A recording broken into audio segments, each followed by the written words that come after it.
Yay! Oh, it's so nice to gather. It's just like a big happy family. In spite of all the madness in the world, we have each other. And it's all going to be okay. It's all going to be okay somehow. Be a bit bumpy. All right. So I'm going to tell you a little bit about Derek and the way we're going to do this. I mean, I can kind of interview him. I have certainly questions for him. But whatever you want to present, Derek, if there's just something that you just, kind of want to share after I read your bio, we'll kind of give you the space to do that first. And then I have a question or two, and then we'll open it up to everybody else. How's that sound? Yeah. Okay. So Derek is the grandson of Daniel Morris Salter, who was a part of Dr. Stephen Greer's disclosure project that went to the National Press Club hearing in Washington, D.C. in 2001. Daniel Salter claimed to have a military security clearance 38 levels above top secret, and he told his story in his book titled Life with a Cosmic Clearance in 2003.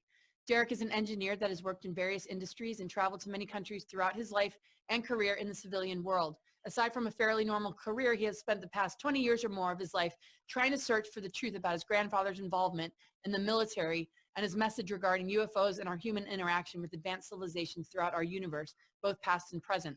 His journey for the truth has been long, but much of the information that his grandfather had spoken about all those years ago seems more relevant now than ever. Derek would like to help others find their own truth and be prepared for the information that will inevitably be disclosed to the world in the near future. At the same time, he asks that people be very careful with any official disclosure as it plays out, as there will always be disinformation planted among the truth. He believes at the end of the day, it is up to all of us to work together to find out the truth and demand for full disclosure, as we all have a part to play in this awakening process. He is not here to convince anyone of the information being shared and only asks those interested to do their own research and find their own answers. The most effective way to ultimately change the world for the better is by expanding our collective consciousness, because in essence, any religious teaching or scientific principle is only as strong and sound as the consciousness that created it. Some of the main topics discussed in his grandfather's book include his first sighting of UFOs at Warner Robins Air Force Base. Now, my first encounter was when we was running radar missions against, we thought it was against SAC, penetration missions. That's when we had old gap filler radars strung all across the United States, the DEW line, and so forth. Actually, what we were running missions against, was UFOs. This was in 1950, 51, 53. We was at Warner Robins Air Force Base, temporary duty. We moved the most powerful radar that the government had at that time down there, 2 sets, a search and a height finder. And one day, there was 5 of us on the tower, and I had 7 men. 5 of us was on the tower working, and somebody says, "Look, flying saucers." So we turned around. There's these 3 shining objects sitting out there about a mile, flat on bottom, round on top, luminous, shining. That was the Project Blue Book days. Okay, the astrophysicist in charge of investigating that and debunking all these sightings was H.J. Heineke, which later became a friend of mine. He was a technical advisor on Close Encounters of the Third Kind, paid by the government. The government has paid every one of the Spielberg movies that he has made. They have guaranteed if you lose any money on this, we will pay your losses. So far, he hasn't lost any money. So we haven't had to put any money out of the Federal Reserve pocket. There's a new one coming out pretty soon, 3 or 4 months, the Roswell Incident. Now, it's closest to the truth of what happened down there in 1947 than any they've shown before.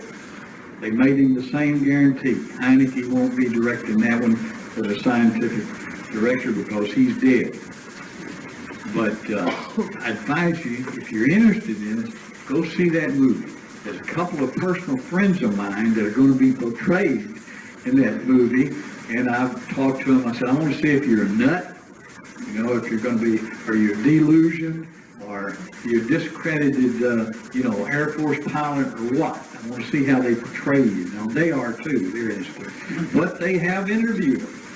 So we'll see how much they really put in the movie.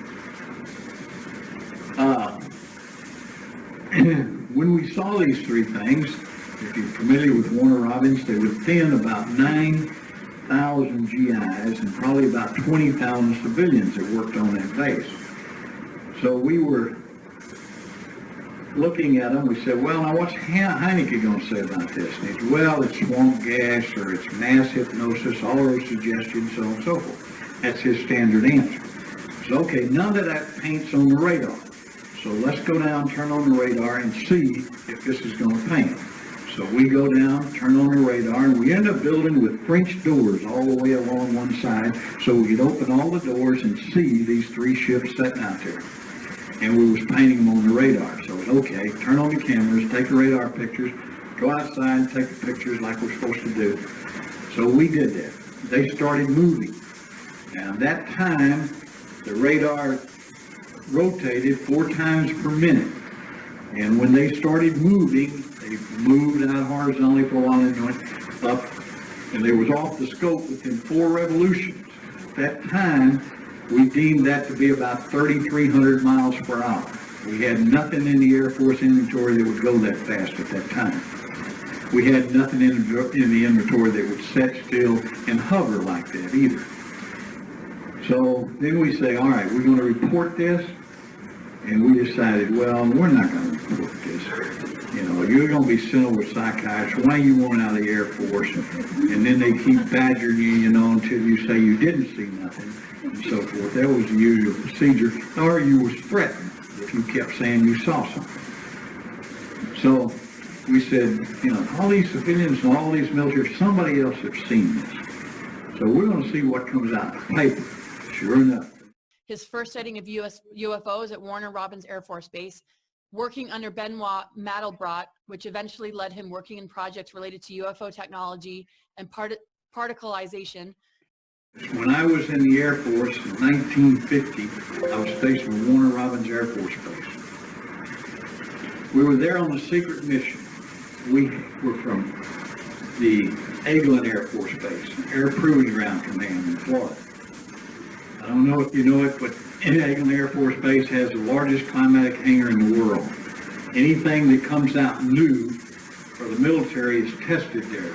They can simulate any kind of conditions in the desert, the Arctic, North Pole, South Pole, whatever. Drop the temperature, lower the temperature, raise the temperature. Blizzard conditions can be simulated in that hangar. I was working on a top secret project that in World War II was called identification, friend or foe. Later on, it come up to security identification feature. Now it's a Mode 6 transponder that is in every aircraft that flies, you know, the skies in the United States and most of the world. This genius that invented this thing worked for 12 years. I worked with him for about 3 years. And in working with him, when we was running the acceptance test for the Air Force on the equipment he was inventing for the Air Force, he would tell me other projects that he was working on. Well, sometimes I'd ask him questions, well, you don't have a need to know, I can't tell you that, that's top secret.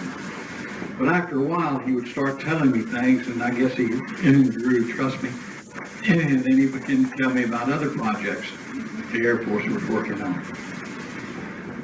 The Air Force knew that after we'd worked together for a couple of years that he had told me this. They figured it. So they called me in and said, has he ever mentioned this and this to you? I said, yes. And they said, well, how would you like to work on some of the projects? I said, okay.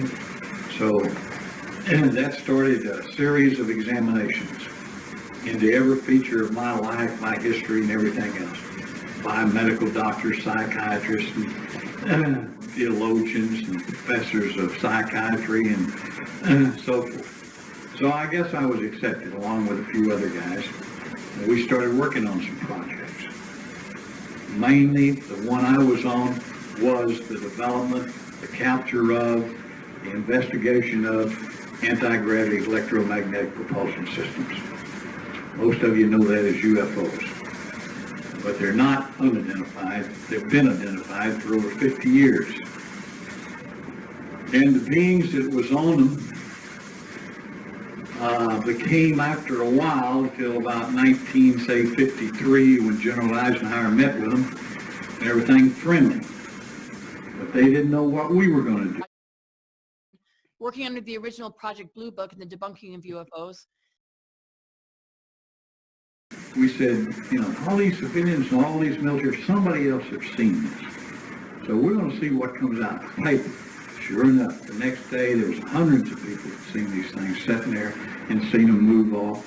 So they call for Heineke, and it comes out, Project Blue Book, the local paper about 3 months later. Yeah, it was swamp gas, auto-suggestion, mass hypnosis. And we're sitting there, none of that paint's on radar. So then I got interested in seeing what else the Air Force knew in other reports.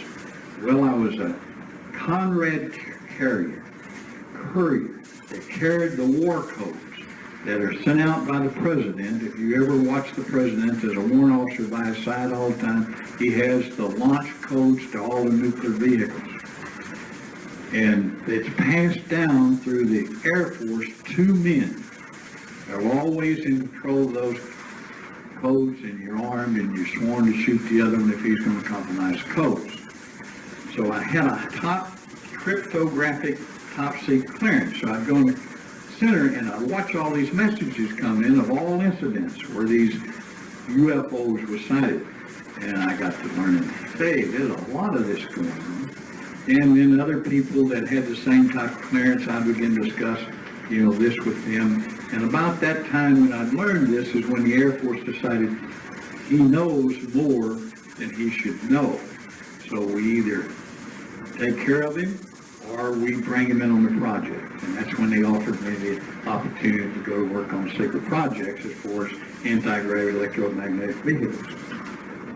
So for years, my job was, like Heineke was as a civilian, mine was as a military investigator, to debunk anybody that had any kind of incident or sighting or so on and so forth. My job was to go see them, convince them this did not happen, so on and so forth. If I couldn't do that, and members of my team couldn't do that, then we turned it over to other people. Their job was to coerce, threaten, or eliminate people that they could not control.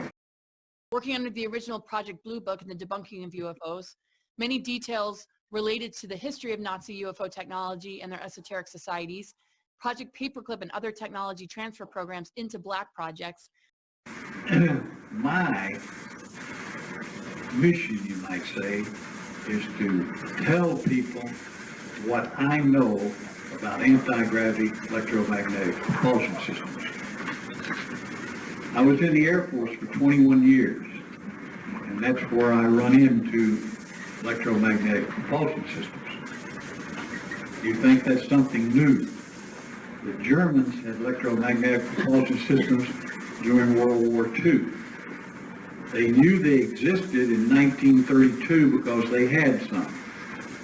And they had the people that had built them.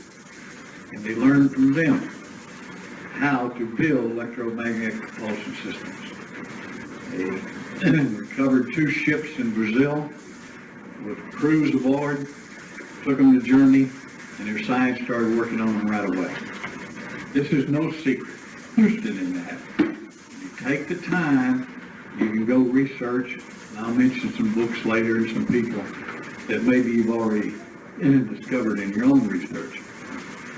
There's a lot of other things that I'm going to tell you about. They went all the way back to Nebuchadnezzar. They got the Maltese cross with a circle in the middle, and that's the symbol of the black sun. When they started building their anti-gravity electromagnetic propulsion systems, that symbol was on the early ones they built, the Honeydew 1 and 2 and 3 and 4. Now, they used to fly through the formations during World War II, and we'd see them as light because the sun was shining off of them and so forth. If they flew close enough to the bombers, they would kill the engines. Now, they tried to put some guns on it, but you don't get guns to work on electromagnetic propulsion systems. So they was never successful doing it. They even created an electromagnetic propulsion system for the cannon they tried to put on it. It didn't work. Because if it's going to move electrically, the electromagnetic engine is going to stop everything. That's the reason the lights go on. That's reading the cars stop. That's reading the engines on the aircraft stop. Because when you get close to electromagnetic engines, everything electromagnetic stops. The flow of electricity stops. Okay? So when we used to chase them, if the fighters got close enough to them, or they came close enough to the fighters, the engine would quit. Maybe they would crash. And the pilot couldn't get it restarted. So we lost a lot of people chasing them. So we learned not to do that. Okay? Took us a while, but he finally learned, don't go chasing them. Now, I'll tell you a simple way to tell whether this vehicle you see is electromagnetic or if we have built it. Okay, now first when the Germans started trying to build one, they would use both. They used 12 Volkswagen engines. Well, that wasn't too successful. Okay? Then they tried rockets. Then they tried jet engines. That wasn't too successful. We tried that. It wasn't too successful. Okay? Now we had some electro geniuses that was working on electromagnetic engines. So at the same time the Germans was trying to develop, engines like these craft that they had recovered.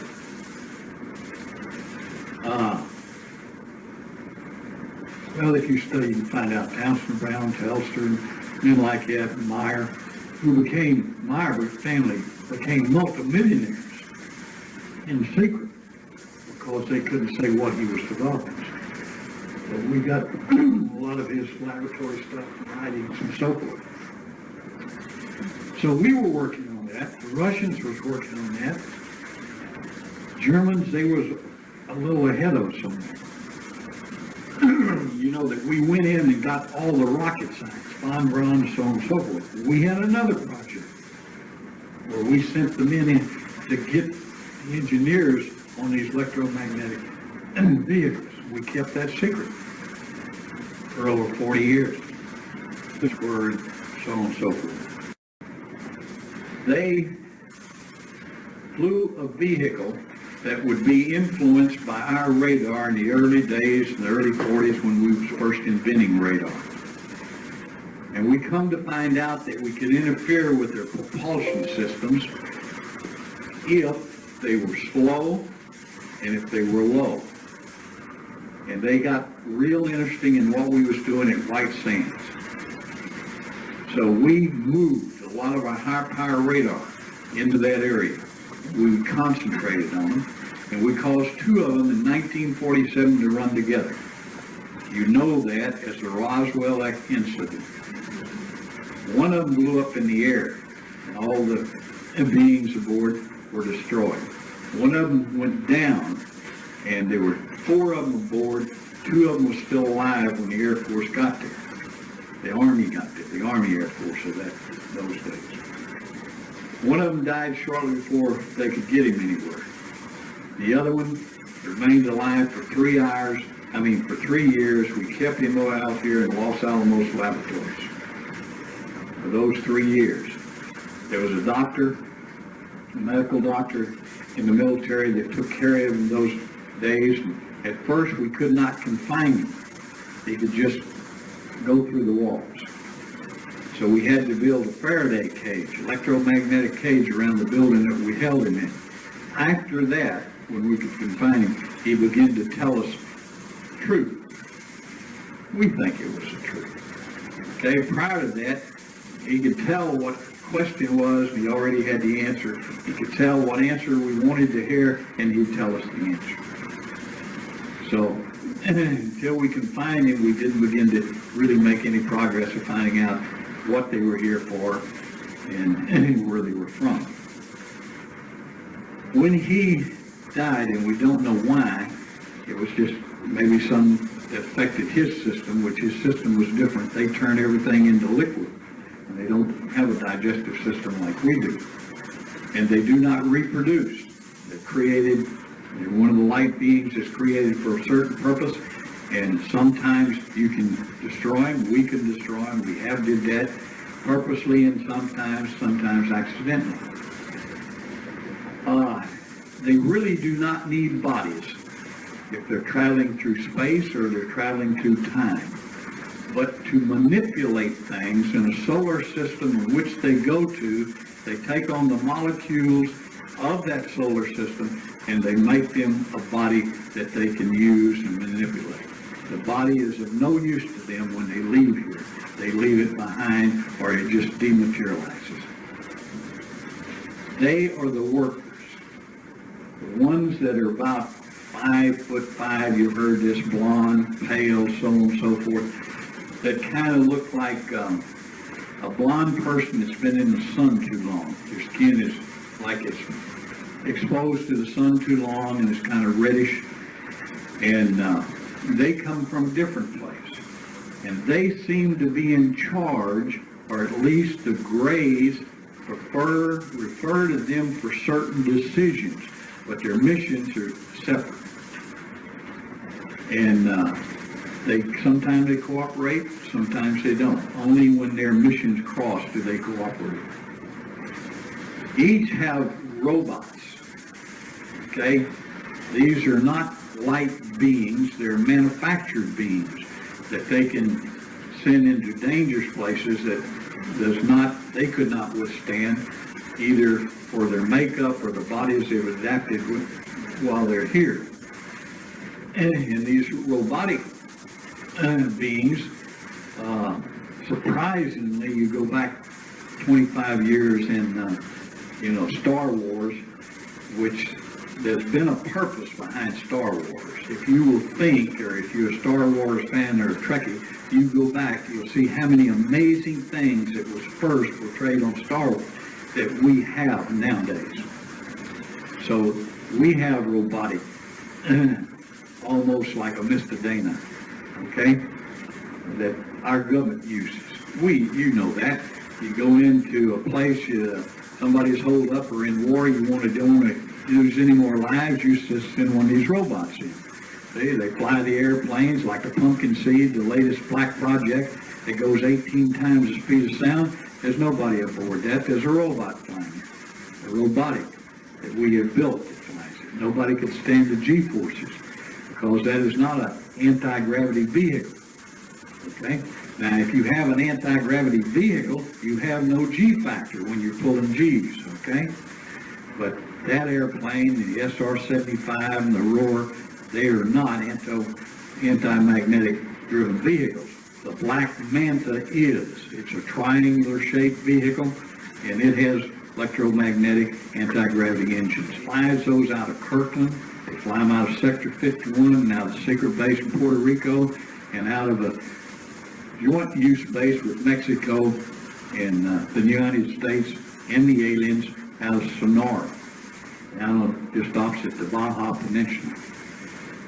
Many details related to the history of Nazi UFO technology and their esoteric societies, Project Paperclip and other technology transfer programs into black projects, Bill Cooper's work revealing the secret government, secret societies, and the Satanic Church, Phil Schneider and deep underground military bases, Wing Makers, ancient arrow site in Chaco Canyon, the ACIO, Alien Contact Intelligence Organization, BST, blank slate technology, most likely related to the secret space program. Germans, they was a little ahead of us on that. You know, that we went in and got all the rocket science, von Braun, so on and so forth. We had another project where we sent the men in to get the engineers on these electromagnetic vehicles. We kept that secret for over 40 years. You know, the Mexican government, because their Mayan priest had known this and incorporated, they helped them. That's why they scratched out all those symbols on the Ascar plains, why Peru was able to build all those huge monoliths around the world, is because these people had helped them do that. And they gave them the grid system and so forth, the electromagnetic systems of the earth, and they had showed them where the null points were and so on and so forth.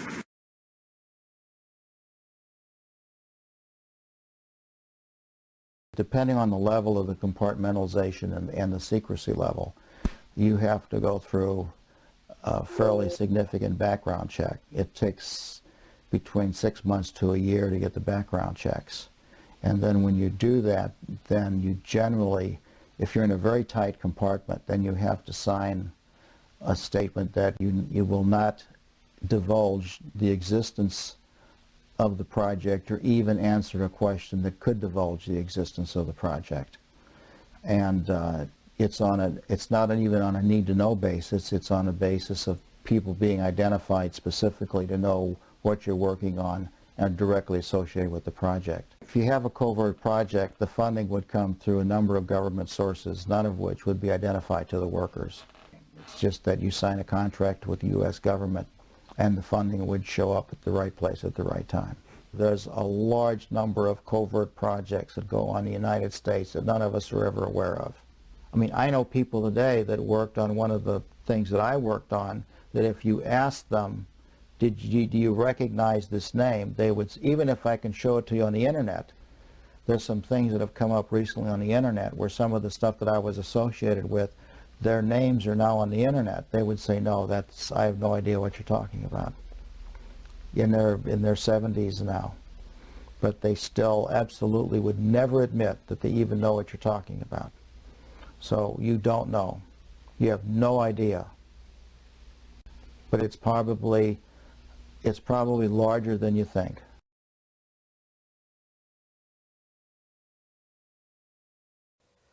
Somewhere along the line, they may see that material and realize there's some very highly sensitive information that would have damning effect upon the national security of the United States should it become compromised. It requires to be further protected to ensure that there is only a limited access to that information to a small number of people. So small you can put them on a list of paper or on a piece of paper and list them by name.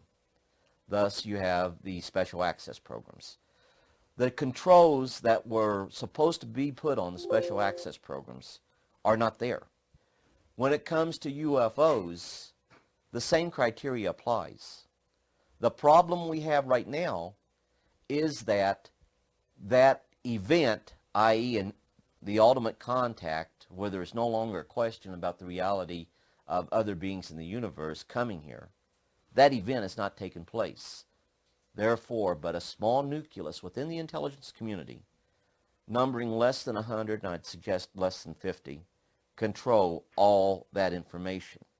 It is not subject to congressional review by the Information Security Oversight at all. We have got to get the documentation as it exists in the government files. We have got to get it released before it ultimately comes up being destroyed. As soon as we open a door, and we're right there, we're about to bust open the door. Good case is the Blue Book file, or the Blue Fly and Moondust files. I had classified documents. The Air Force acknowledged. When I got members of Congress to help me, they were immediately destroyed, and I can prove this. During the discussion of UFOs, the question ultimately is going to come up, can any government keep secrets, let alone the U.S. government? And the answer to that is unequivocally yes. But one of the greatest weapons the intelligence community has at their disposal is a predisposition by the American people, the American politicians, and I hate to call them debunkers, but we'll call them debunkers, people who wish to try to debunk UFO information. They immediately come out, oh, we can't keep secrets, we can't keep secrets. Well, the whole situation is, yes, we can. I am prepared to state that I have been at locations where craft of unknown origin that did not originate on the face of this planet was there. I am prepared to state that while I was there, we saw living, dead bodies of entities that were not born on this planet. I am prepared to state that we had what they referred to as interfacing with those entities. I am prepared to state that the situation is they have a school to try to indoctrinate people. I never went to that school. I always refused. I am prepared to state that when I got out of the service in 1990, that they held me for 2 months, that I might better reconsider to stay in and not get out. That they revoked those orders, once again in violation of law, to hold me for 2 months pending approval of my retirement, which had already been approved. The purpose of that was to try to convince me to stay in. We have contact with aliens not originating from some foreign country, but from some other solar system. And I have been a party to that. There's always been what they call the need to know. And even myself, I had a top secret crypto clearance, and I could go into areas where some commanders could not even get involved with. They can't get in there because they don't have the need to know, even though they have the same clearance as the guy that gets to go in there. So the UFO secrets can be kept secret from other people who have the same security clearance or the same level of security. A government is widespread, as everybody knows. I mean, it's into everybody's pockets and everybody's life all over the place, and the same thing holds true for the UFO extraterrestrial, if you want to look at it that way. But very, very few people really know the full knowledge of what's going on. It's held very tightly within black covert operations. They keep pretty much each organization an island unto itself. You don't have cross-departmentalization a lot within the programs. TRW, Johnson Controls, Honeywell, all of them at some point or another became involved with the intelligence field, certain works, some of Phil Corso's early back engineering projects. If you will look into those, Atlantic Research was one of them, way back. Entities that were created out of people in the Pentagon to become a quote-unquote Beltway bandit. Received projects, grants, and monies to do certain projects that were so highly classified, even though, there was only a top secret, but so compartmentalized that, only about 4 people would know what was going on. But as far as UFO and intelligence and extraterrestrial goes, it's right at the top. And I would say that the president has such limited knowledge of it. I know Carter did not have any knowledge whatsoever. And I worked right there with the organization, President Carter's organization. And the truth is, they have hidden things like UFO and extraterrestrial information from us for years. Not just the current era, but back before the 1900s. Dan Salter is a retired Air Force career man, E9 Master Sergeant, who was involved in the extraterrestrial issue for many, many years. He later, after leaving the Air Force, was recruited into the super secret National Reconnaissance Organization, or NRO, during which time he worked specifically on extraterrestrial matters and the retrieval of extraterrestrial vehicles and the management of this subject.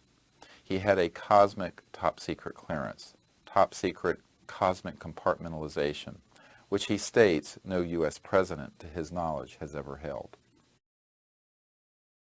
There's about 38 levels above top secret. The highest is cosmic. That's, okay, I'll tell you right off now, that's UFOs, aliens, and particleization.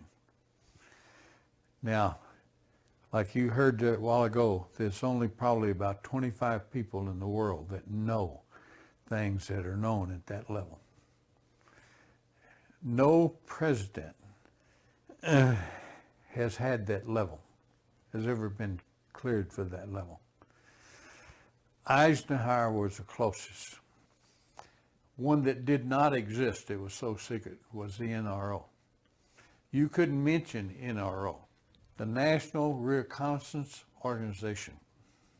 NRO, National Reconnaissance Office, basically run by the Air Force. The Reconnaissance Office, from my understanding of people that I've had contacts with, since I retired, has taken on a lot more responsibility, particularly towards UFO and extraterrestrial activities. Almost you could say that they picked up where Blue Book dropped off. Eisenhower wanted somebody to be in charge. He tried the CIA director, and it didn't work.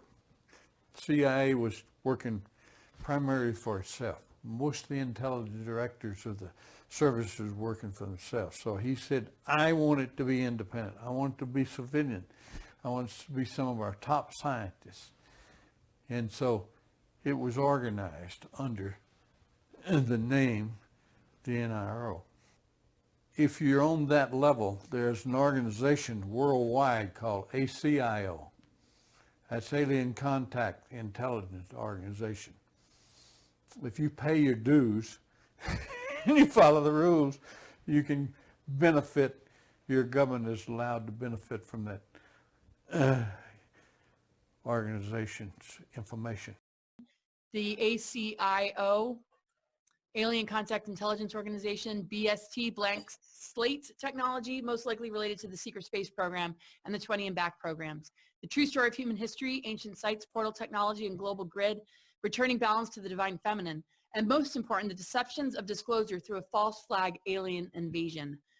Wow, this is so incredible. Dr. Carol Rosin is a former aerospace executive with Fairchild Industries, who worked specifically for the last 4 years of his life with Wernher von Braun. During those years, she learned of what Wernher von Braun knew about this subject, and specifically that weapons in space were being planned many decades ago, and that it was all a hoax, that they would first use the excuse of the Cold War, then of terrorist rogue nations, then of an asteroid, and that the ultimate trump card that they would play would be to hoax an extraterrestrial threat to justify the weaponization of space. Wernher von Braun begged Dr. Rosin to do what she could to keep these weapons out of space because he felt it was enormously dangerous and unwise to move down that perilous path. When I was a corporate manager of Fairchild Industries in 1974 through 77, I met the late Dr. Wernher von Braun in early 74. At that time, von Braun was dying of cancer, but he assured me that he would live a few more years in order to tell me about the game that was being played, that game being the effort to weaponize space, to control the Earth from space and space itself. Von Braun's purpose in life during the last years of his life, his dying years, was to educate the public and decision makers about why space-based weapons are a dumb, dangerous, destabilizing, too costly, unnecessary, unworkable, undesirable idea. The strategy that Wernher von Braun taught me was that first the Russians are going to be considered to be the enemy. In fact, when I met him in 74, they were the enemy, the identified enemy. We were told that they had killer satellites. We were told that they were coming to get us and control us, the dirty commies, that whole story. First, the Russians were the enemy against whom we're going to build space-based weapons. Then terrorists would be identified, and that was soon to follow. We heard a lot about terrorism. Then we were going to identify third world country crazies. We now call them nations of concern. But he said that would be the third enemy against whom we would be needing to build space-based weapons. And the next enemy was asteroids. Now at this point, he kind of chuckled the first time he said it. Asteroids, against asteroids we're going to build space-based weapons. So it was funny then. And the funniest one of all was against what he called aliens, extraterrestrials. That would be the final card. And over and over and over during the 4 years that I knew him and was giving his speeches for him, he would bring up that last card. And remember, Carol, the last card is the alien card. We're going to have to build space-based weapons against aliens. And all of it, he said, is a lie. A lie. He didn't mention a timeline, but he said that it was going to be speeding up faster than anybody could possibly imagine, that the effort to put weapons in space was not only based on a lie, but would accelerate past the point of people even understanding it until it was already up there and too late. In 1977, I was at a meeting in Fairchild Industries in a conference room called the War Room.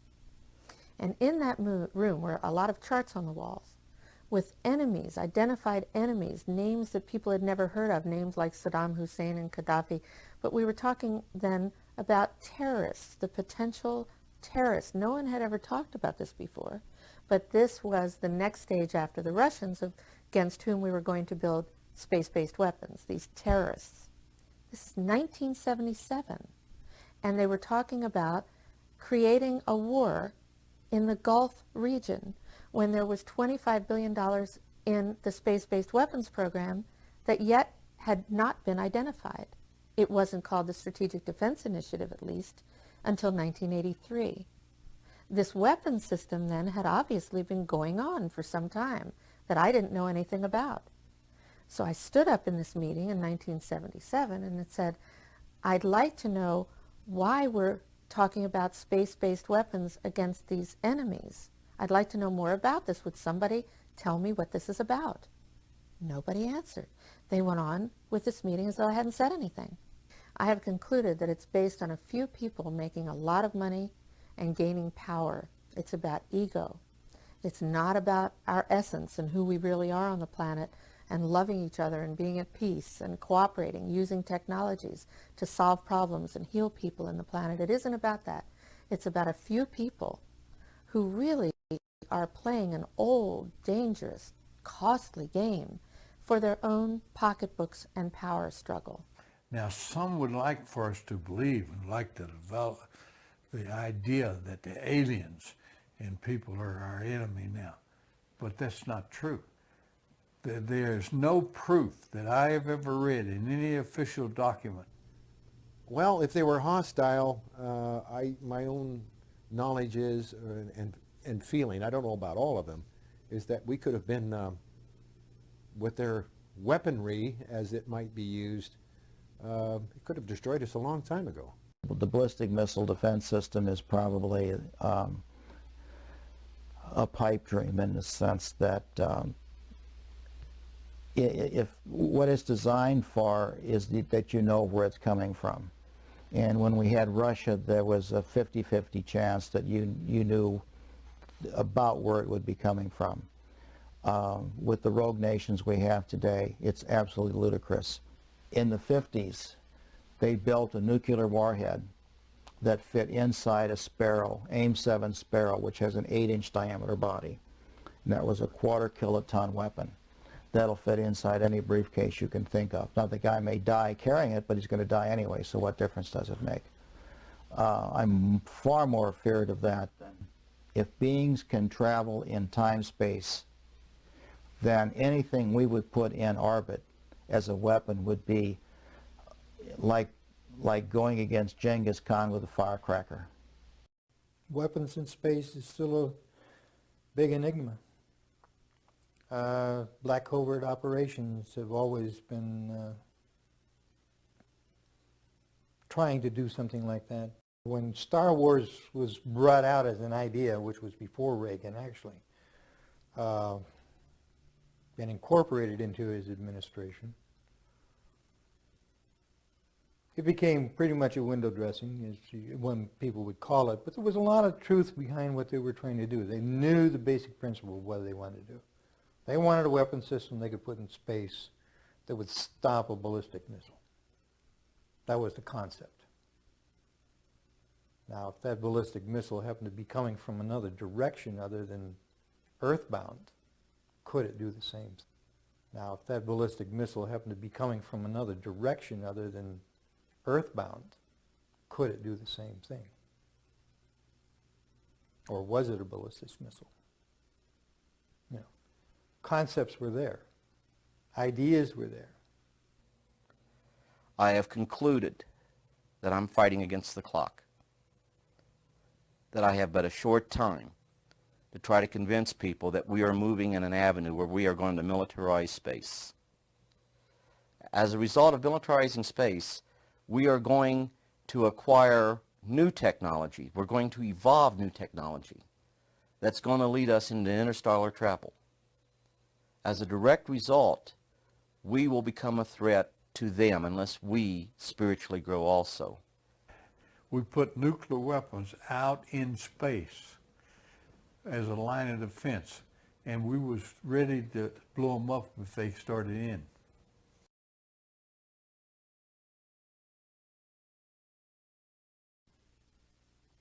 I noticed the satellite's positionings. I said, now this is supposed to be a system that tracks radar anomalies on Earth, right? You know, the whole thing, the movement. Yep, that's what it does. And I said, well, why are half of them pointed towards the outer space? Towards the moon, towards areas that are just blank space? Well, I don't know, was the reply. He says, never thought about it. I says, well, at least half of those satellites you got up there aren't looking at Earth. I said, what are they looking for? He says, well, you got to have need to know about that. I said, I see. In other words, who's coming? He says, we don't know. End of subject. There was a fear then that of something out there.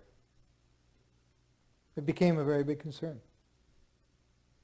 Asteroids, UFOs, people coming from other places. Paranoia was also there within the government. You know, at certain levels, you could feel it. You knew it was happening.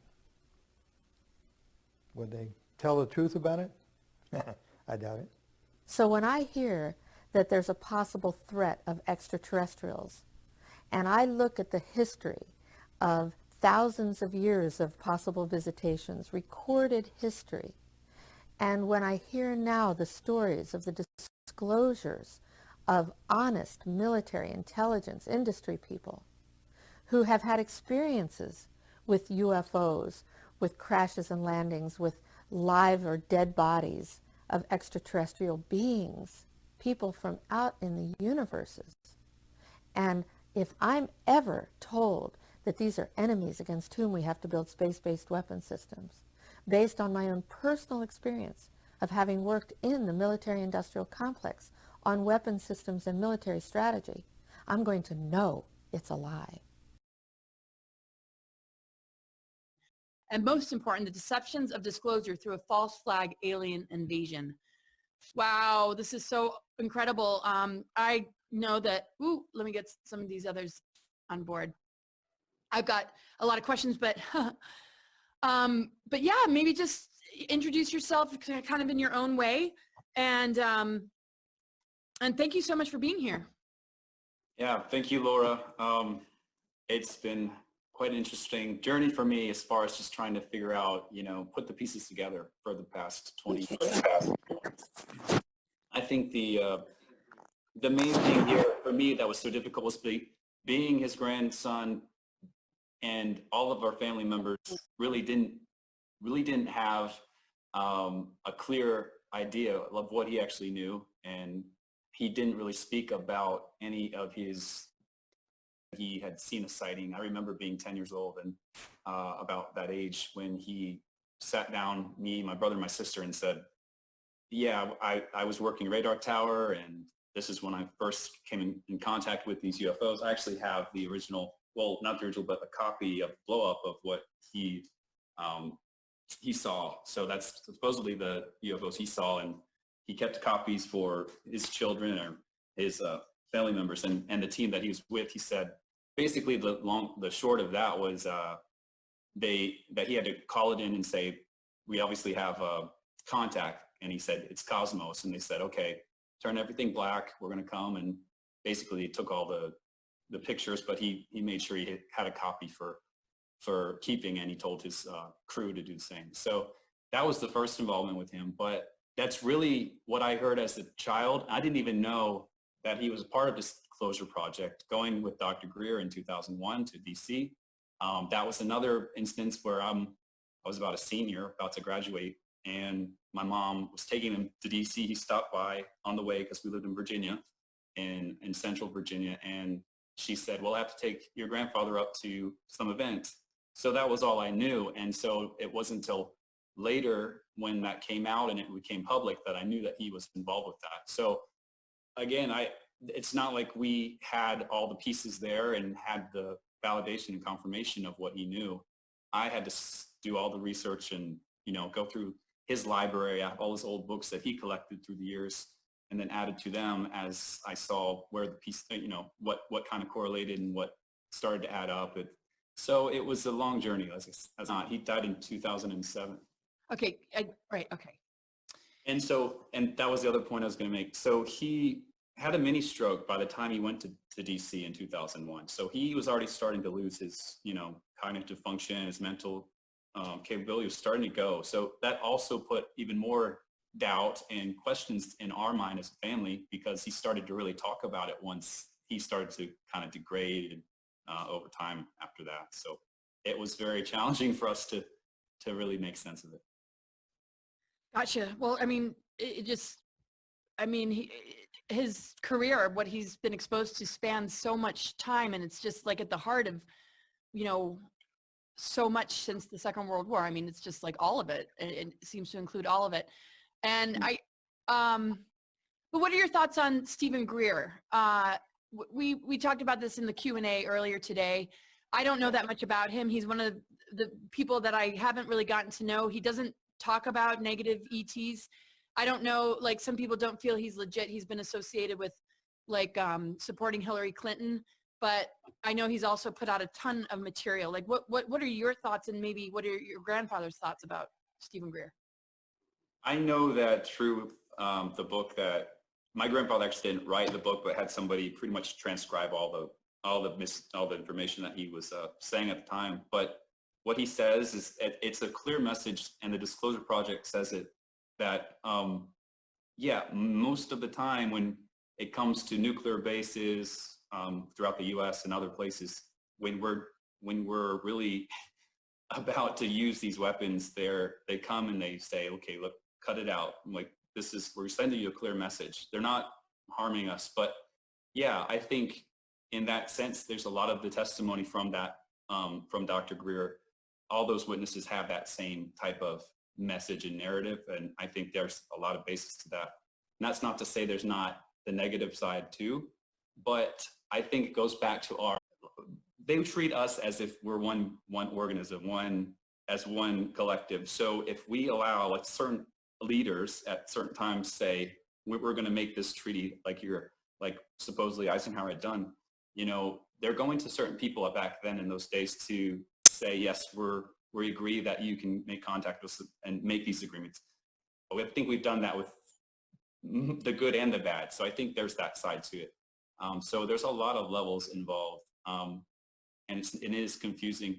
I think Dr. Greer's message is important. I think people need to know that what he's doing with the CE5 contacts, and he's really, it's also your level of consciousness. It's your ability to, what he's doing is basically getting groups together in a loving environment. If you can really put your energy in that space, you can attract those more good, positive ETs. If you're not in that space, you're going to allow other negative forces to come in. I think that's a big part of it. It's our consciousness, and it's our level of maturity and development as individuals, really. Right.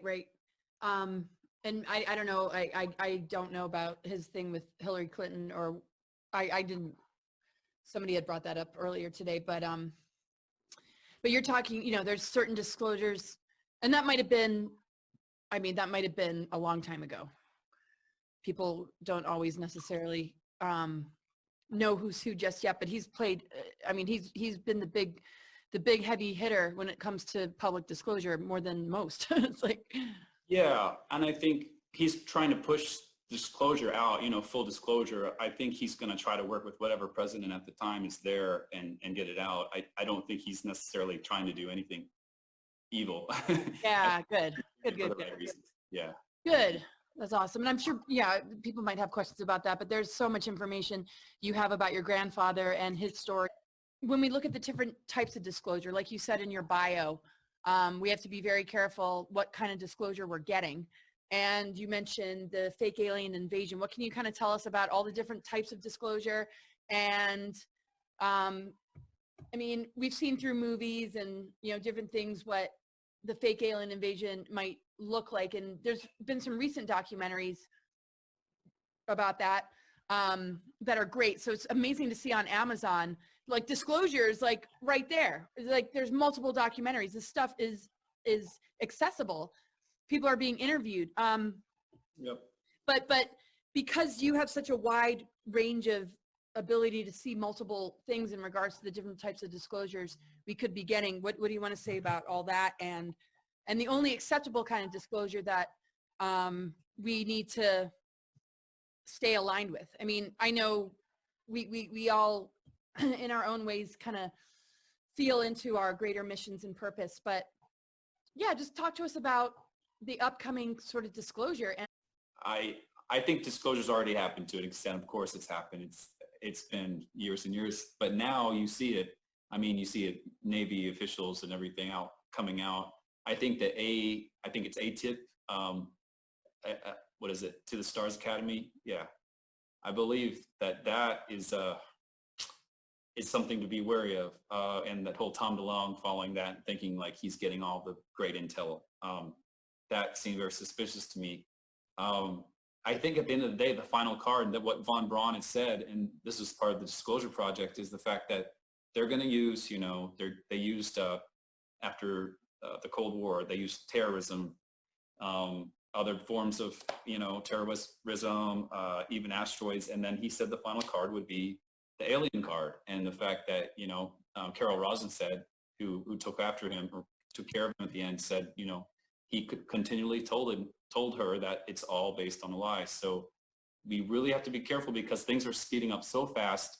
There's so much information coming at us. And if the elite, the ones in power that want to see, you know, have the control and do these mandatory, whatever it is, keep us in lockdown, or I think the final card they're going to try to play, and even to get Trump out, is possibly this whole alien, you know, this thing they're out to get us. Now we have to have one world government or ways of controlling us, and that's, to me, the biggest thing to just be wary of. I think we're doing our part. I think we just need more people like us, just getting the message out, and it's spreading. It feels like it's taking forever, but we have to continue to do that so people won't get fooled. Once we are able to see, once we see, we can't unsee. So just as more as we can get this information out, the more people won't, you know, be manipulated. So.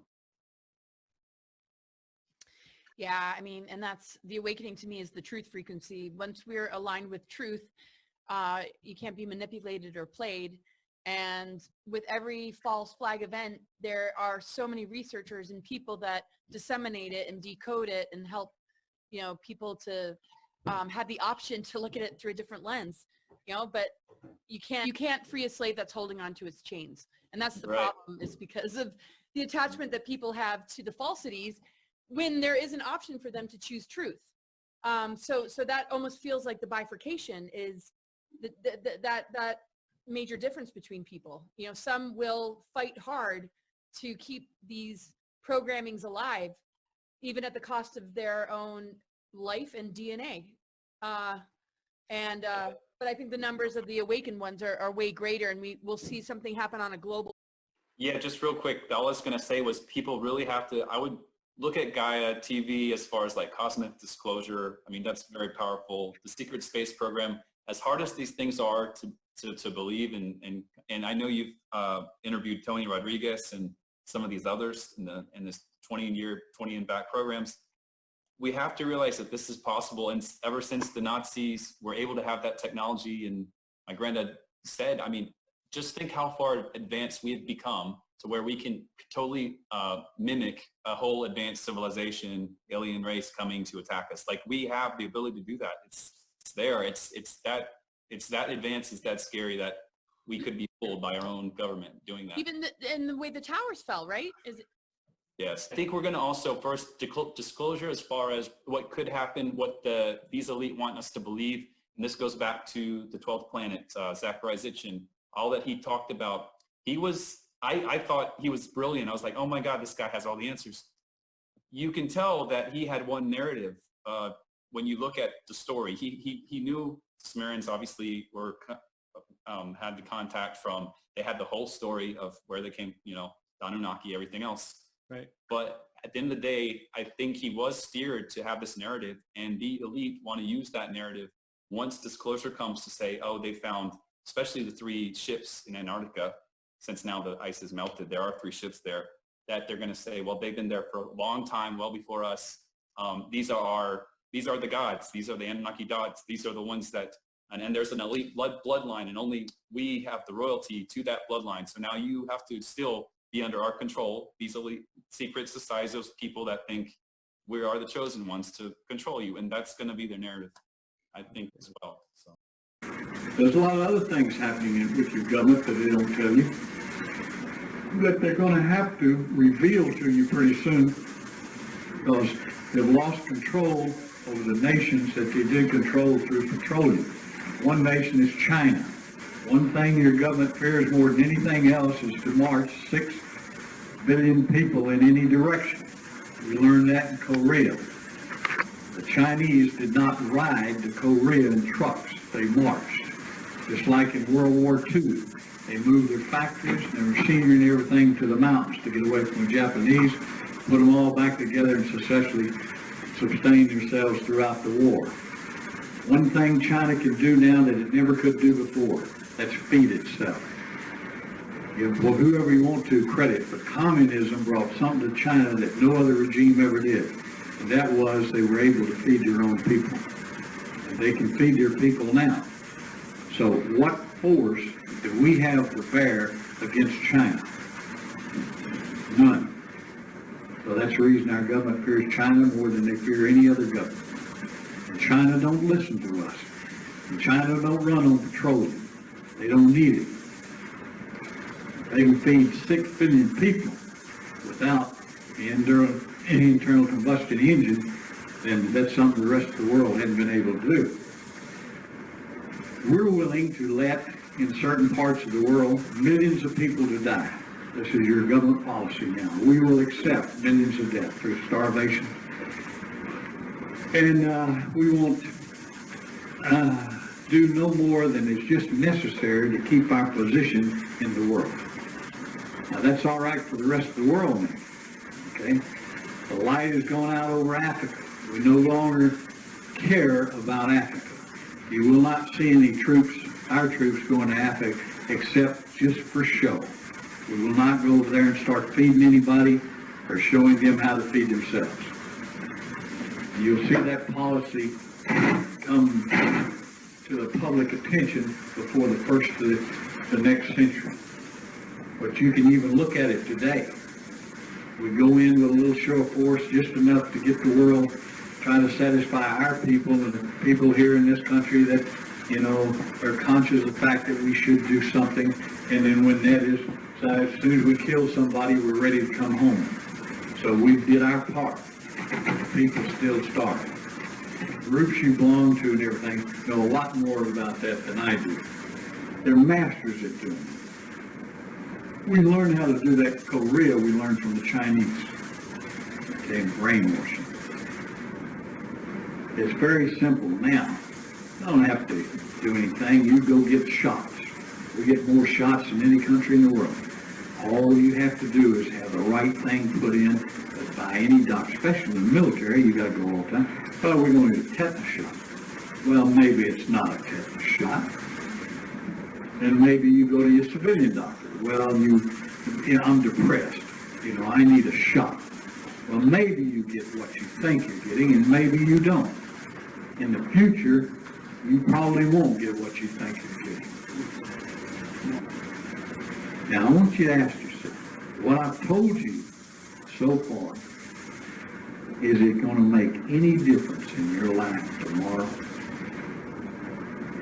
Now, Harold, Paul, Pat, they could tell you things about your government, but you better wake up, and you better change, get interested in changing your life.